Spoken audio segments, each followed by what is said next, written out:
It is 6:15 in the evening, and you have asked him 3 times to put his shoes away. He's 4 years old, standing in the hallway, looking right at you and doing absolutely nothing about it. You ask a 4th time. Still nothing. And on the 5th, something in your chest pulls tight, and your own voice comes out sharper than you meant it to, and he flinches, just slightly, and you hate that flinch more than you hate the shoes still sitting there in the middle of the floor. Later, standing at the sink with the pasta boiling over behind you, you ask yourself the question every tired parent asks at least once a week. When did I become someone who yells over shoes? Maybe it was not shoes, for you. Maybe it was the 5th time you said stop touching your sister, or the 10th time you said we do not hit, and somewhere around the 10th you stopped believing your own words would do anything at all. You are not imagining how often this happens, and you are not doing anything wrong. You are simply never shown the other way. Here is what this is not. This is not about being stricter. It is not about a louder voice, a naughty step, a sticker chart, or bribing him with 15 more minutes of a screen just to get the shoes into the closet. You will not need any of it. What you need is smaller than all of that. It fits into 4 simple pieces, and by the end of tonight, you will know exactly what to do the next time those shoes end up in the middle of the floor. And later, I will tell you something about why the sticker charts and the reward apps exist at all, and it may make you a little uneasy. My name is Naomi Takahashi. I am 63 and I raise 3 children of my own, and I now help raise 5 grandchildren, so my hands have been on children for 40 years. I have knelt on the floor of a shop while a child of mine screamed and every stranger in the aisle stared, and I did not raise my voice once. 40 years, and that has never changed. Tonight I am going to give you 4 things. The mirror, which is what your child is actually copying. The shoes at the door, which is how a house without fighting really feels. The missing skill, which changes everything the moment you understand it. And the one instruction, said only once, that I promised you a moment ago. Give this 2 weeks the same way every single day, and do not expect it to be smooth by day 3, because it will not be. But by the 2nd week, most of the fighting at the door and a good deal of the fighting at bedtime will start to fall away on its own, and it will keep falling away long after that. Let me start with what you have probably been told, because if you do not understand this, none of the rest will hold. You have probably been told that discipline means consequences, a warning, then a timeout, then a privilege taken away. And if none of that works, you raise the stakes again. It is called discipline, but really it is punishment wearing a nicer word. In my language, we have a word for this too, shitsuke, and it also gets translated as discipline, but it does not mean punishment at all. It means teaching, the way you would teach a child to hold a spoon or to tie a shoe, not by pointing out that they got it wrong, but by showing them over and over calmly until they get it right. And here is the part almost nobody tells a tired parent.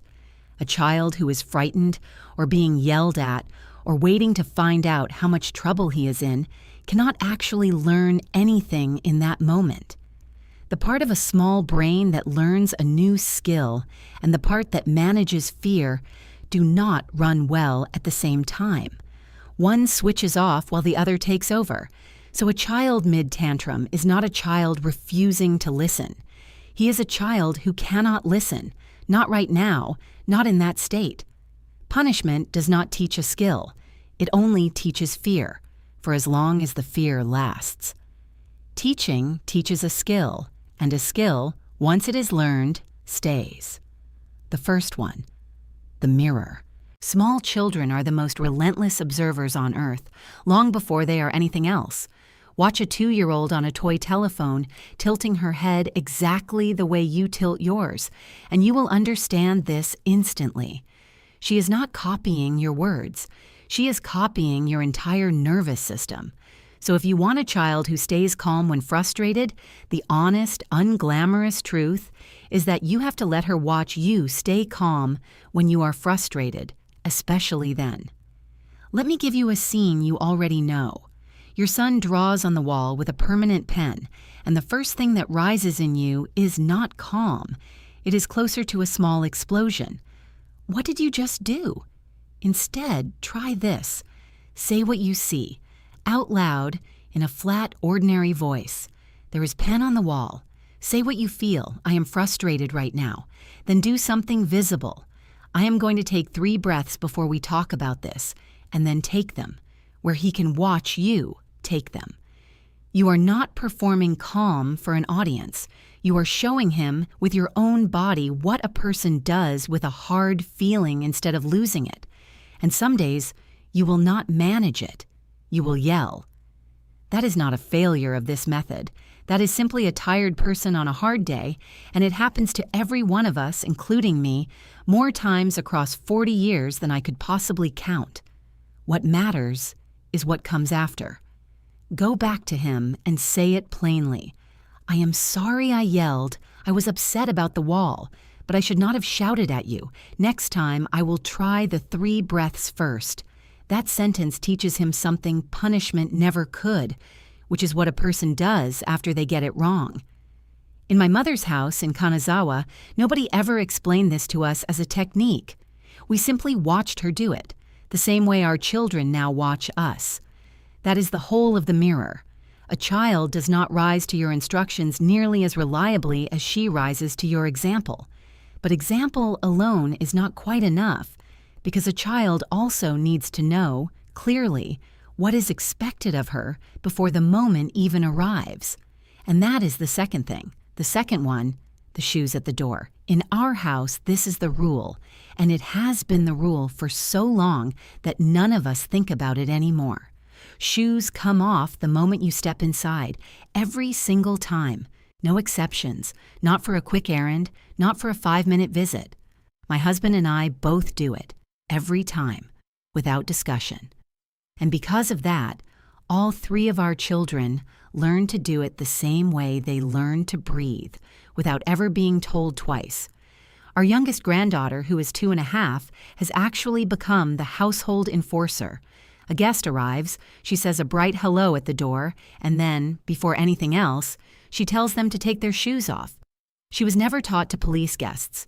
She was taught, by pure repetition, that this is simply how our house works, and now she polices it herself, because a rule she trusts feels like safety to her, not like a cage. Here's what most parents were never told.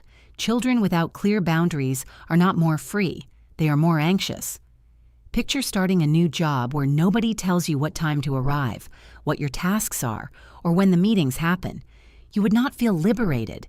You would feel lost all day, every day, waiting to find out if you had already done something wrong. That is what an unpredictable house feels like to a small child, and it is why the children in the most inconsistent homes are so often the ones testing every boundary they can find over and over. They are not being difficult.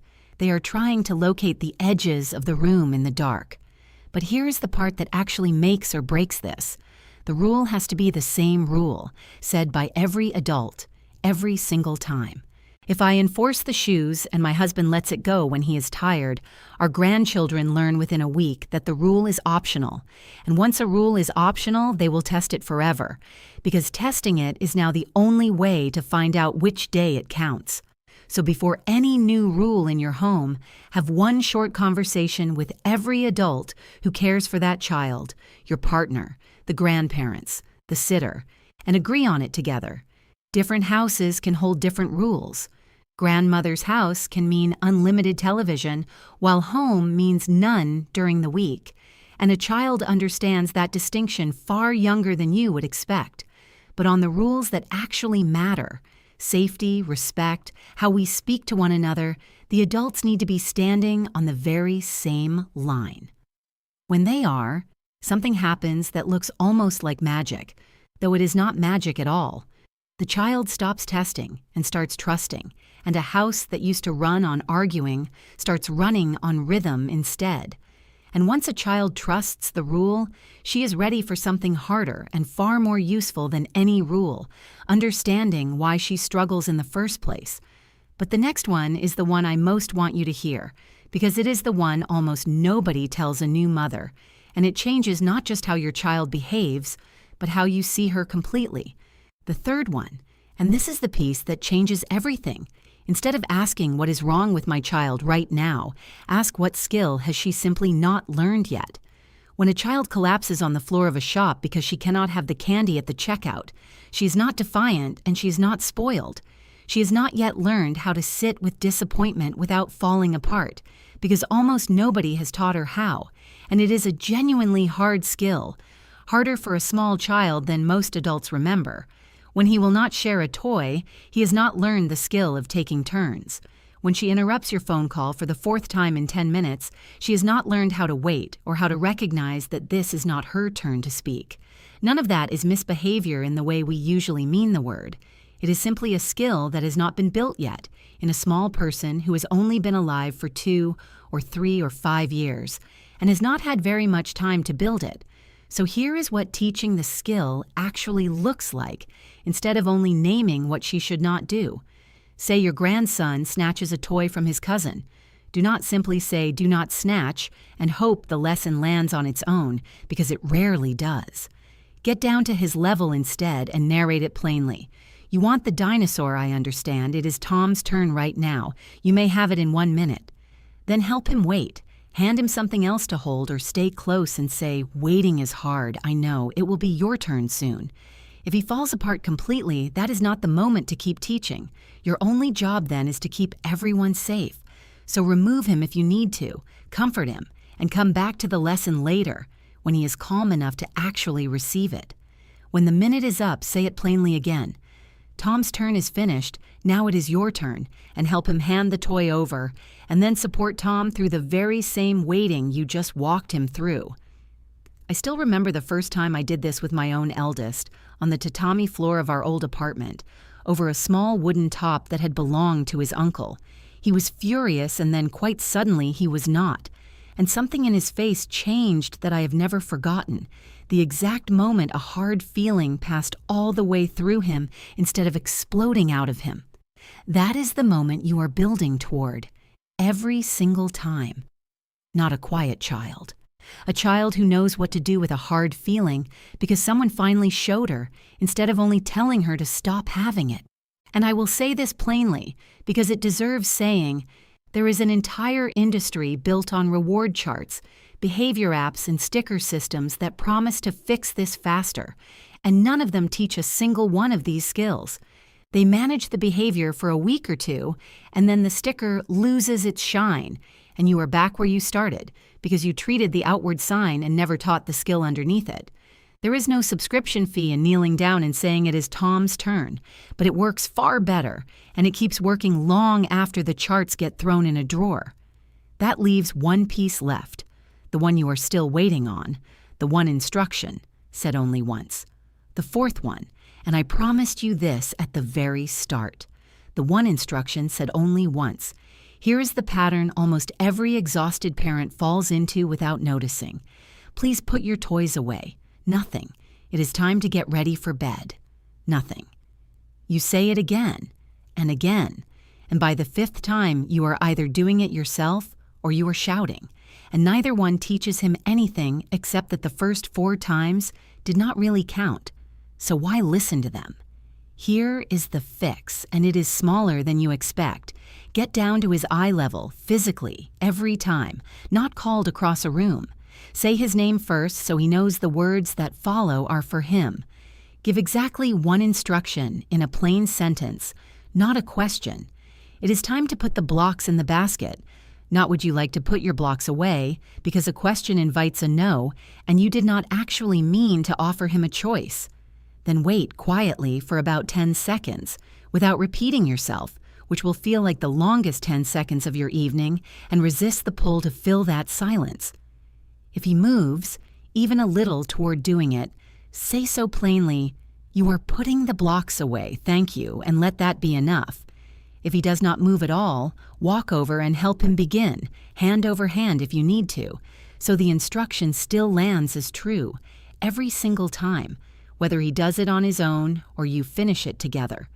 What you are teaching him, underneath the blocks and the shoes and the toothbrush, is that your words mean exactly what they say the very first time you say them, which means he no longer needs to wait for the fifth time, the sharp time, the real time, because there was never a real time. There was only ever the one. 2 weeks from tonight, the shoes will still occasionally end up in the middle of the floor because he is still 4, and that part will not change. But you will kneel down, say his name, give the one instruction, and wait your 10 seconds, and more nights than not, he will simply do it. It will cost you 2 weeks of doing this the same way, without skipping it on the tired nights, and honestly, 3 or 4 of those evenings will still go sideways anyway, because that is what raising a small person is like. Tell me how old your little one is, and which of these 4 is the hardest for you right now? The mirror, the shoes, the missing skill, or the one instruction? I read every single one of you. Next time, I want to tell you about the smallest bowl in my kitchen, the one that has fed 3 children and now feeds 5 grandchildren, and the one word we almost never say at our table. Until then, be patient with your little one, and be just as patient with yourself. You are already doing better than the sticker charts would have you believe.